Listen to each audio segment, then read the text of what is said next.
Good evening. Welcome to my channel. Hello, ladies. My name is Tony. I am the self-care maven. I help Black women opt out of burnout and get off the altar of other people's expectations. Thank you for joining me today. I wasn't sure if I was going to go live or do a video simply because there's a lot of information I wanted to cover. And I've reconciled to the fact that I'm not going to get through all of this in one sitting. So, what are we talking about today? Well, it's what I alluded to in a previous video and what this channel is essentially about helping Black women decolonize their self care so that they can reclaim their energy, their time, their healing, their autonomy, their labor. Um, it's a long thing. It's a long thing. It's a long story. It's a long history, and it's ever evolving. And if we are to heal and continue to heal and thrive and level up as Black women, we're going to have to reconcile with the fact that we've got to do the work. And today, we're talking about why they are so mad when Black women rest. Not just here in the US of A, but this is a global thing. When Black women rest, they go mad. They literally lose their ever loving minds.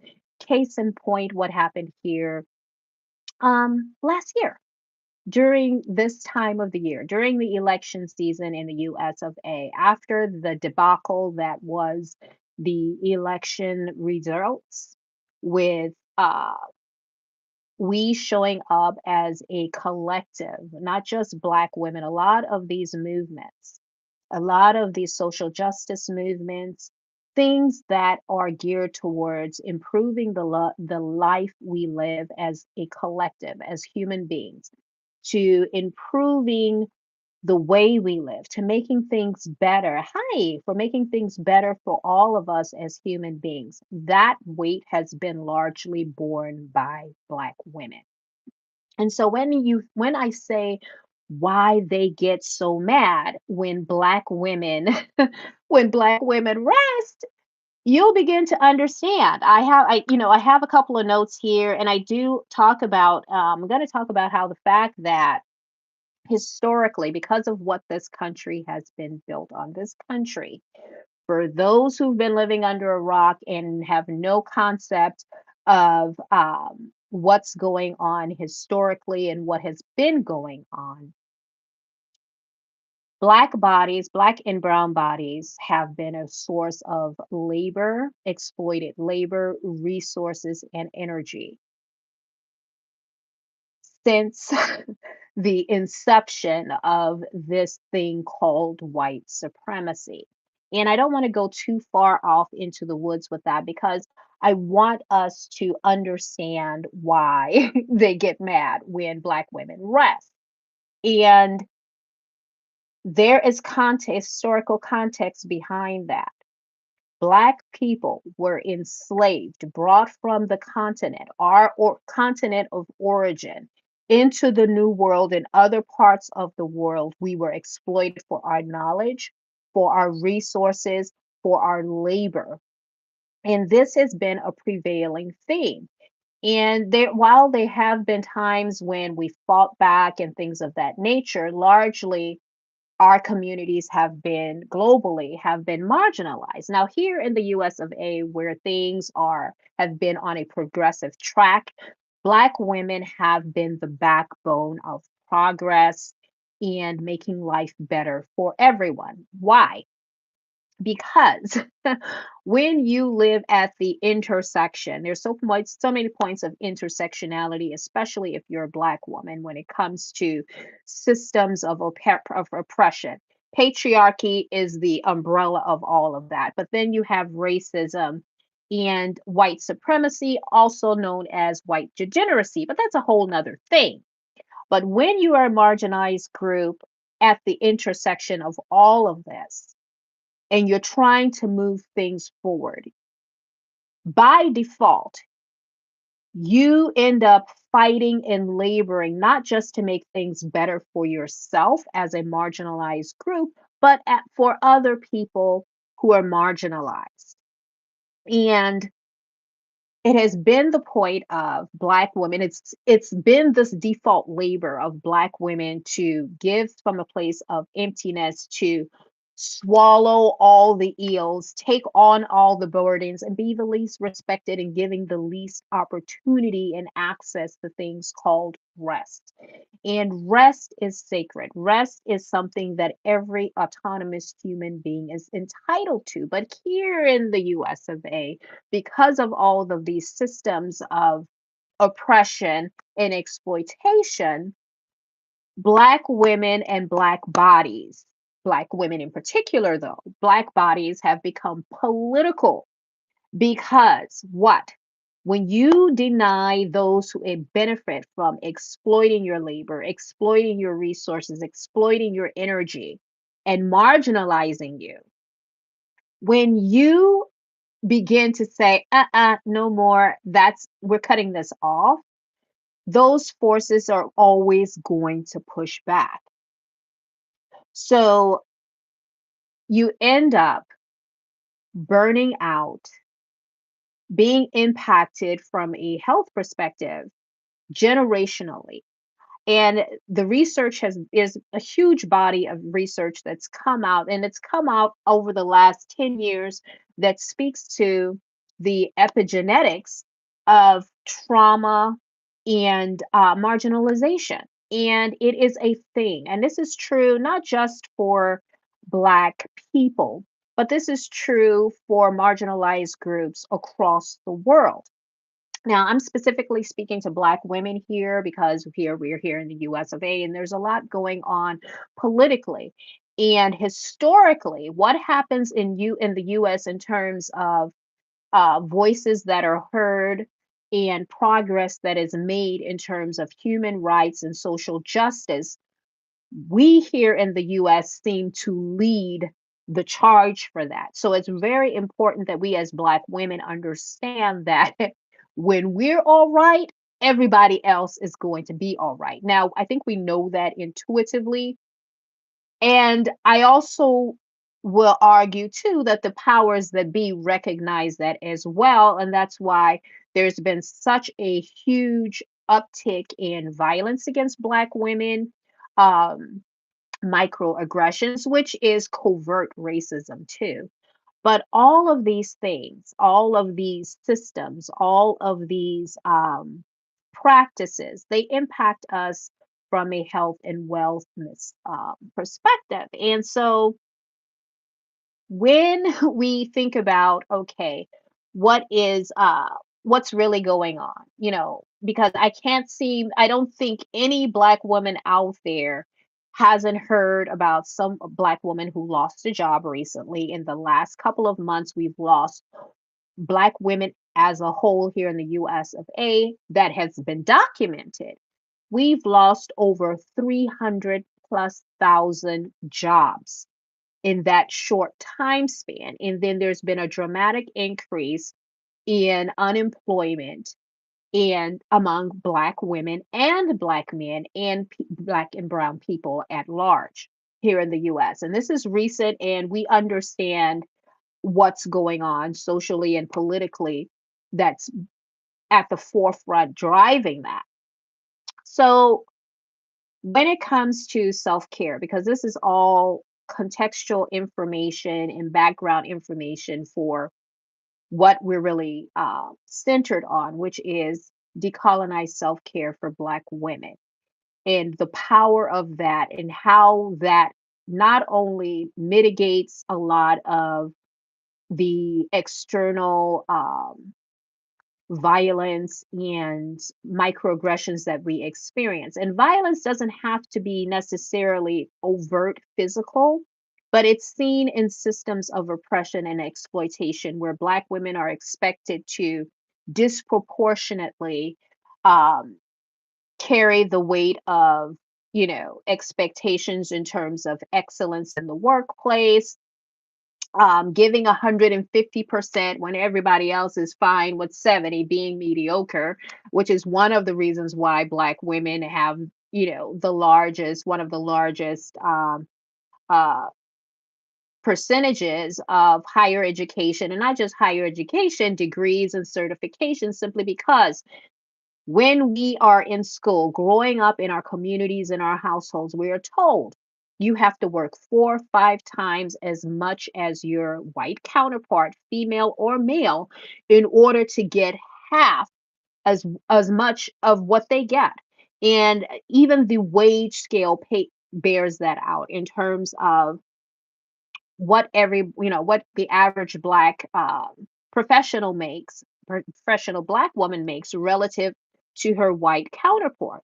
And you would think in 2025 that people want to progress beyond these archaic, narrow-minded and bigoted perspectives in terms of how they relate to other people. But we see that's not the case. We see what's going on in the Sudan. That's exploitation based, that's racism, that's patriarchy, that's violence. And all of these things are happening globally, and they're happening in different iterations and different versions based on what's going on socially and politically in those regions in the world. But again, specifically, I'm talking about Black women. This is something that we can tap into globally, regardless of our current situations outside of extreme conflict and things of that nature. But again, decolonized self care requires us as Black women to adopt our specialized practices and close practices and ways of healing and operating, especially given the context of what we have to deal with. And when you understand that there are forces and systems and groups of people, stakeholders, who are not only mad about you resting, because rest, what does that mean? That means that you enter a cycle of replenishment. You enter a cycle where boundaries are being set and created so that the one who sets the boundaries, the one who creates that space, can now turn all that energy, all those resources, all of that creativity is poured into yourself to heal, to nourish, to replenish, to grow and develop. And so when Black women rest, guess what? All of those systems and stakeholders who's benefited from you not resting, from you being exhausted, they get enraged because they feel entitled to our labor, to our resources, to our creativity, to our energy. Why? Because they've stolen it for so long that in their distorted mindsets and regressive way of thinking, they think that that's something they are entitled to, even though it's not theirs. And I've reached the point, and a number of Black women in other groups, we've had the same conversations, but both on platform and off platform, where we say the same thing. At some point, it makes no sense to continue to quote unquote debate. Some things are not debatable. Human autonomy is not debatable. Your human dignity, your sense of self, none of that is up for debate, regardless of whether you're male, female, whether you're transgender, whatever you are, so long as you are human. This is what, unfortunately, a group of people whose entire personality and culture is built on exploitation and suffering and violence, you can't reason with that. And so, this is why I say the notion of decolonized self care is so important and it's pivotal to the advancement and growth and healing of Black women because we've got to embrace that. You've got to embrace your own healing, reclaiming of our ancestral ways and connecting with our ancestral practices, and really tapping into our essence epigenetically as well, and decoupling ourselves from these other versions of things that claim to be self care, but clearly they're not. For one thing, the version, I've said this a number of times, you can watch a number of my earlier videos where I go in depth about why the version of self care, conventional self care that's out there, it's not built for us. Why? Because a lot of the systems that that have impacted us as people, that has harmed us as people, the conventional self-care that's out there, it too is not for us. It was built for those people. And so when you try to access self-care through that doorway, through that pathway, it's not healing, it's not nurturing, it's not soothing. It does none of what you needed to do. Why? Because it's not decolonized self care. It is not the self care of your people. There is a way, a modality of healing. There are practices, there are traditions and knowledge that embodies our way of healing, our version of self care.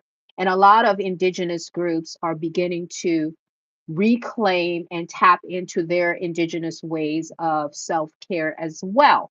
And so, whether you're in Southeast Asia, whether it's a group of non white people in Southeast Asia or people on the continent here in the diaspora, we've got to tap into those ancestral ways of healing and nurturing one another and learning what that looks like. And I've said before that while I speak on this, this is not the platform I use for going in depth in terms of what those practices actually look like. I speak to them in the general simply because these are practices that we don't want exploited and that need to be gate kept.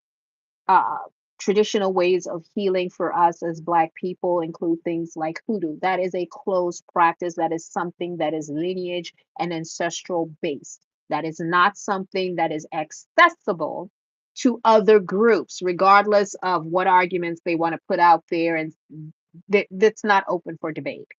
Hoodoo is not open for debate. All of these traditional um, practices from people from the enslaved people that were brought here from the continent of Africa. We have these practices and traditions. A lot of them, some are based in root work, in herbs, in healing modalities, mental health practices as well that tap into the natural world and the natural way of being. And those practices are a lot of them too are regional. Some of them are like during the Great Migration, some of those were brought up north, some of those practices were brought up north, but by and large, we have our own way of healing that has been passed down through oral tradition.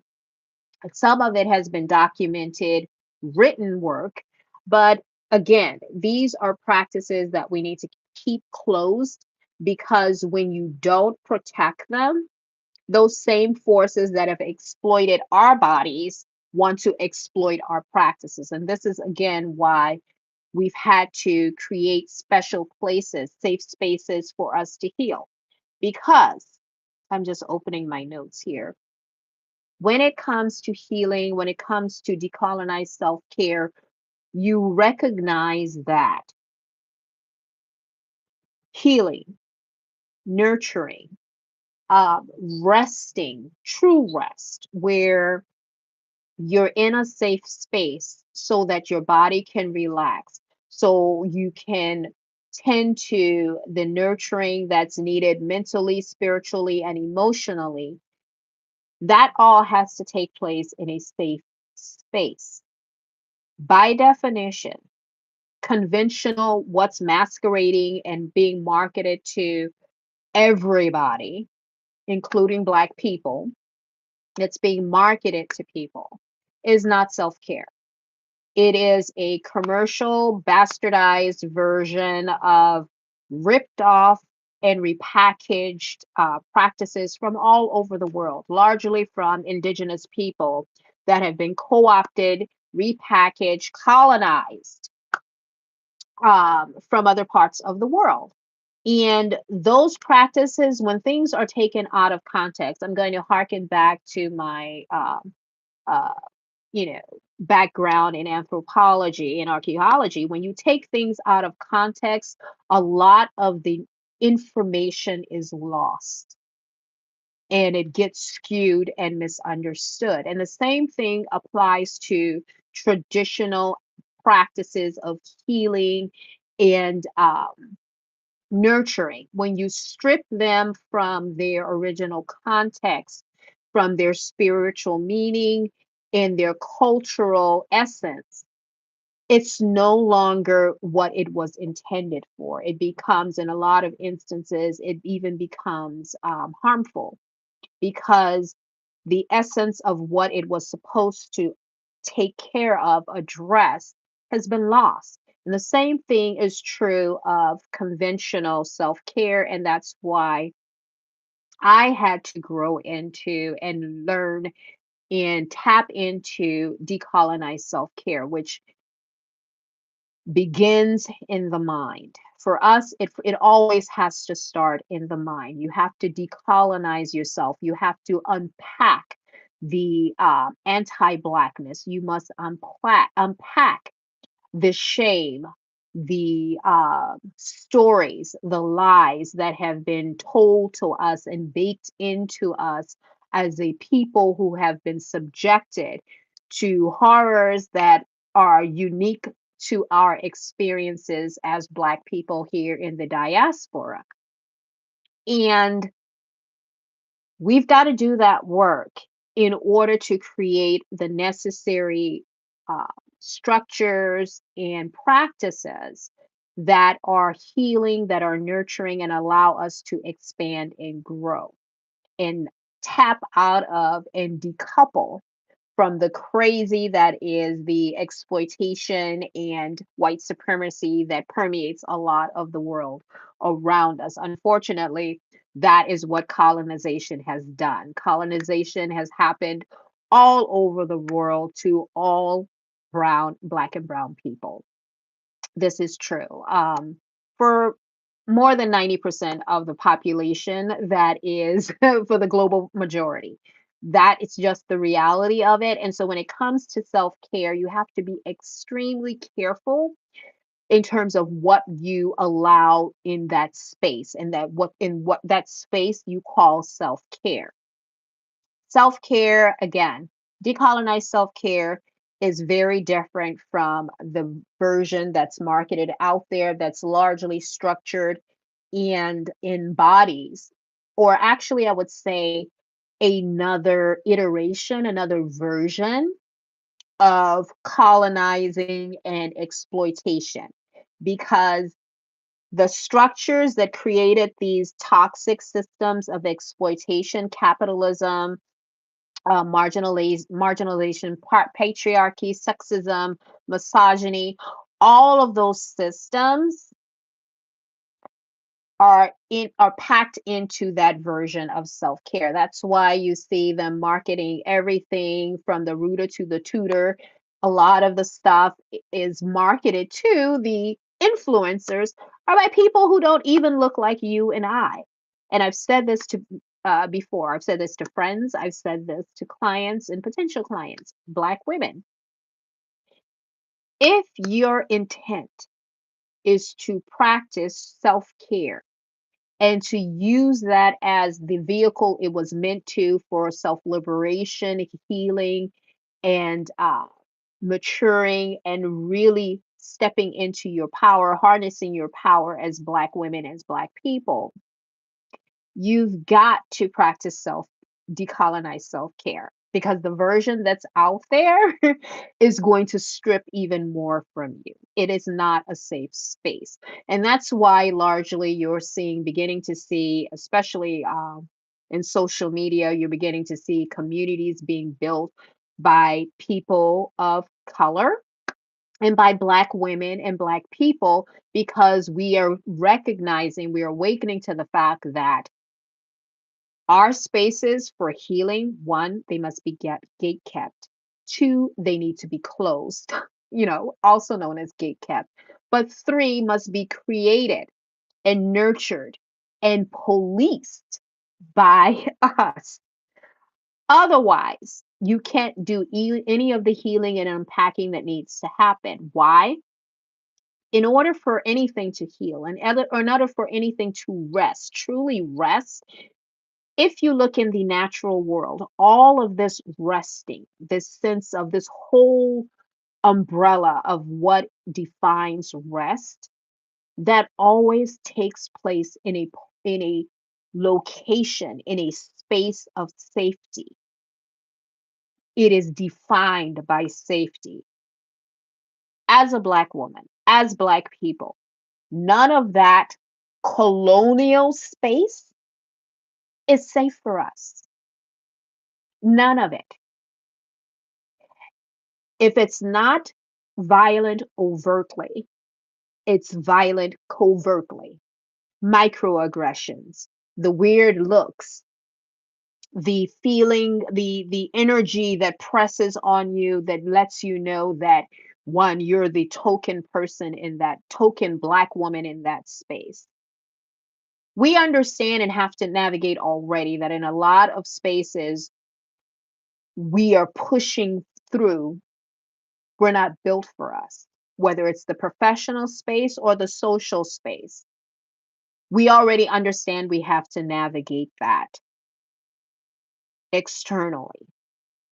But when it comes to the personal, when it comes to the community, these are the two places that must be safe in order for you to self liberate, in order for you to heal, in order for you to mentally reintegrate yourself, mentally, spiritually, emotionally, and physically, in order to combat a lot of these harmful encounters and things that we just navigate as people globally. I've said it before, and others have said it before me.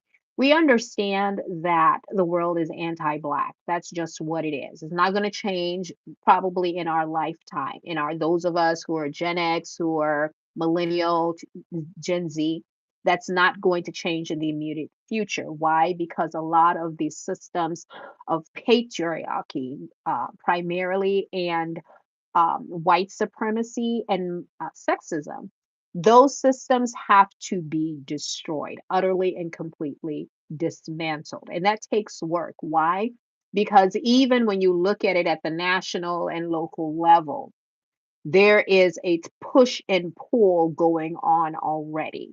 Women trying to and pushing for the advancement of equality and equity in all spheres. We see that examples of that in anti-child marriage campaigns globally. We see this in Africa. We see this in the diaspora. We see it in the Americas. We see it everywhere. And there's always patriarchy pushing against that, trying to redefine what a child is. Why? Because you have predators, men, patriarchy, who want to define a woman as someone who has a menstrual cycle.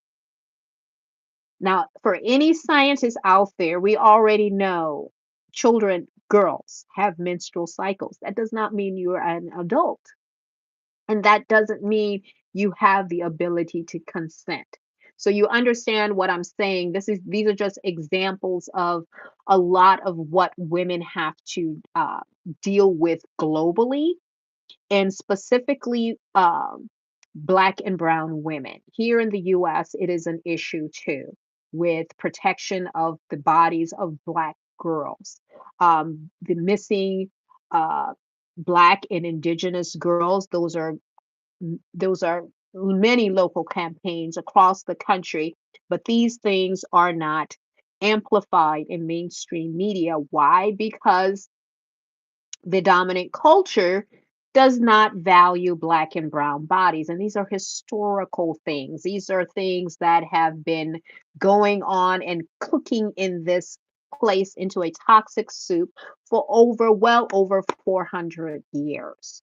So, again, when it comes to the question of why are they mad, why they're mad when Black women rest, all of these issues, all of these energies, all of these concerns and structures all play into that. When you distill everything down to the bare essentials, when bare essentials, and you ask that question again, why are they mad when Black women rest? It's because at the root is exploitation. Exploitation of what? Labor, resources, bodies, energy. That's at the crux of all of this. And when you understand the underlying systems at work, you understand why certain stakeholders are enraged at the fact that Black women and Black people are saying, we're resting now. And resting doesn't necessarily mean that you are closing your eyes and going to sleep, although that is portion of rest. But it also means that you are in a process, in a state of reclamation. And when you're reclaiming what's been stolen, those who've stolen it from you get enraged and entitled. You see that on the continent where you're having these different parts of Africa are awakening and they're doing that whole land back thing, and those that marginalize the indigenous people of that land are saying, you can't do this. This is our land. Say what? Same thing with indigenous people here. There are, there's the still the ongoing push, even though because of this current government that we have and the funding of a number of things. I remember as a student in anthropology and archaeology when we were part of different organizations and programs where there was a whole thing about repatriation of Native American artifacts and indigenous items that had been stolen and were in the Smithsonian and other museums, and they were being repatriated back to indigenous groups. And there are ceremonies that had to be done and whatnot. Same thing is going on with relative to artifacts that were stolen and appropriated from Africa and other parts of the world. That process is going on too. And here the outcry, in the indignation. Oh, we were just keeping it because, these savages didn't know what they had and we had to protect it. All of that nonsense. So, similarly, this same thing is going on energetically here, and it's going on through policies, tearing down of progress in policies and laws that were put in place to rectify a lot of the harm that had been done to Black people here in the US of A, as well as other marginalized groups. So again, we come back to why are they so mad when Black women rest? All of this plays in, and this is what I wanted to share with you. There's some other details I'm going to go and in a couple of other in this series here regarding rest and decolonized self-care for Black women. I'm going to be talking more about this because I've had questions off platform where people have asked, specifically women have asked, well, okay, what are some decolonized self-care practices that I can be doing? And I point them to some of the videos on in my playlist where I do have a series on, the different schemas that Black women have been living under, navigating uh, this system here in the US of A and being burned out and struggling with that whole thing called self-care and why it's been largely unhelpful for them. There's a number of videos in my playlist, but going forward, because I see the need that I need to talk about this a bit more, I will be revisiting this and I will give some more historic context as well, but also I want to also revisit those archetypes of Black women that a lot of us have embodied either one or all of them at some point in our lives, trying to escape burnout, but still being caught up in burnout and just giving from a place of emptiness and being the mule for not just society, but for community as well, because that is an issue too. When it comes to decolonize self care, we need to decolonize our self care, not just as it pertains to us personally, but even communally. Because, excuse me, had to my microphone here. I'm trying to make sure I've got the sound here. Okay. Because we have to navigate not just patriarchy, the arc of patriarchy globally, but there's a version of that replicated within our own communities. And a lot of this is carryover from white supremacy and colonial processes. And it's not that I don't want to I'm going to trigger some people probably. But let's go ahead and trigger through. The fact of the matter is, when you live in a toxic place and you exist in a toxic system, you are going to internalize some aspects of that. And it is your job in order to really reclaim and not get caught up in the matrix, if you will, you're going to have to unpack that. And that's why when it comes to decolonize self care, you're going to have to, as a Black woman, you're going to have to decenter patriarchy in all its versions, Black, white, whatever. You're going to have to decenter misogyny, sexism. You're going to have to decenter religion. You're going to have to decenter men because a lot of the systems that are at work here are exploitative and extractive. And if you're going to step into your wholeness and really do this whole integration process in healing, and it's an ongoing thing, it's not something that, oh, you begin the decolonization process of, you know, self-care in, that's rooted in culture, that's rooted in ancestral work, that's rooted in community, that's rooted in the land and the understanding of the interconnectedness of humanity. In order to do that work, you've got to do it. You've got to start on the inside.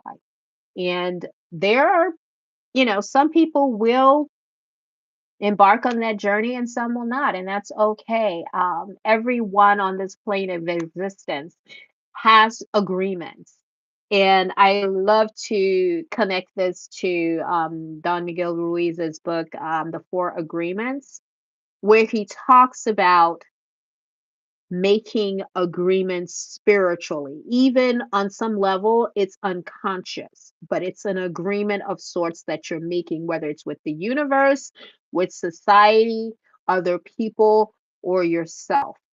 There is a contract being created, and you have to choose which contract you will accept.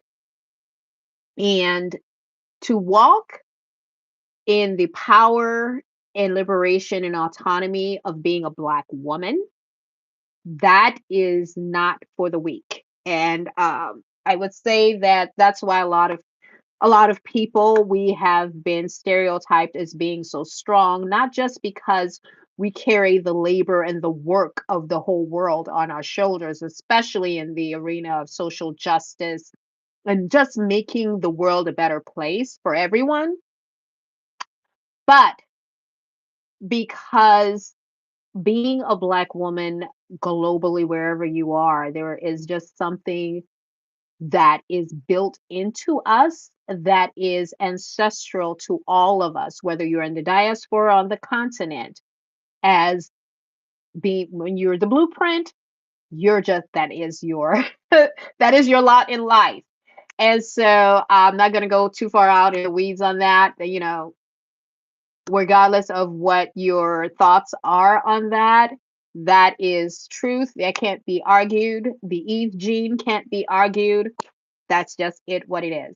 So I'm gonna leave off right here because I have some more notes, but I don't want this to get too much longer than what it is, this live. I just wanted to dive in and let you know, give you and some insight into why they're mad when Black women rest. Because that rest, that whole notion of rest, REST, there's power in that. It's power in that. It's potential in that. And it covers just so much. The weight, it carries so much weight and so much richness. And when a system or systems of exploitation that are never full, they're constantly hungry, just like in Kugler's movie Sinners. They are never satiated. When your whole culture, your whole society, and your whole personality is built on exploitation and suffering, because there's a emptiness. And I believe forgot which, there was a group I remember reading some words from a wise Native American from it was in a book a while ago, and it was just a collection of sage thoughts from wise men of the Native Americans here, indigenous to the Americas. And I'll never forget him reading what he said. Some people have a emptiness that can never be filled, and they're a danger to the entire world. And that is true. And that is the nature of exploitation. And so rest creates this sacred protective bubble around potential, around knowledge, around all of those things that feel, that expand, that give depth, and that give meaning. And so when those things, those forces can't access, think of this mug as a barrier. And all of this richness is contained within here. But exploitation can enter because of this barrier called rest. That's what I want you to think about. And so when Black women rest, that is a reclamation and recognition and awakening to your own power in what's contained within you. And when you protect that, those that benefited from exploiting that resource, That's why you have a lot of the violence that's happening on the continent and other parts of the world now, is because those exploitive forces want to continue to exploit. And when they can't, violence and suffering is what follows and what ensues, basically. So I'm going to leave you with that, some sober thoughts to consider. But I do want you to think about your how you conceptualize rest as a Black woman, particularly relative to the outside world, relative to how you navigate in the workspace. I've also have had people ask, well, how do I implement decolonized self-care when I'm in the workplace? There are ways to do that. But again, you have got to put structures in place for yourself in terms of how you create those barriers, those boundaries in the workspace. How do you word that? How do you code that? Because again, when you live in a society such as this, that's exploitative, that is in, is not built on equity, where you have to deal with microaggressions in the workplace, and there's particular hostility directed towards you as a Black woman, especially now in this political climate. You have to be strategic about how you create that space and how you protect it. And so I'm going to be talking about that in the next iteration, next video going forward later in the week. So I just want you to have a great rest of the weekend. I'm going to tap out and review some notes and thoughts as well. If you've got questions, if you have concerns, you can go to my blog. I'll be uploading a full blog post on this topic too, sometime between now and the next couple of days. I meant to have it out this week, but there was some more resources I wanted to put on the blog post of the same title. It's called The Truth About Decolonized Self-Care, The World Profits When Black Women Burn Out. So that's the blog post that's associated with today's video, today's live, but I'm going to post that, like I said, between tonight and next couple of days it'll be live, and I'll also have the resources. If you want to read some of the research behind that on your own, there are resource links in that, but also I have free resources in the description for this live as well. If you want to have a conversation and or you want to do a deep dive in decolonize self-care for yourself as a Black woman, you can book a session with me as well. We can have, can have a discussion and figure out a blueprint for you going forward and how you're going to create that and navigate that in order to opt out of burnout and overwhelm as a Black woman. So till next time, thank you for tuning in. Bye.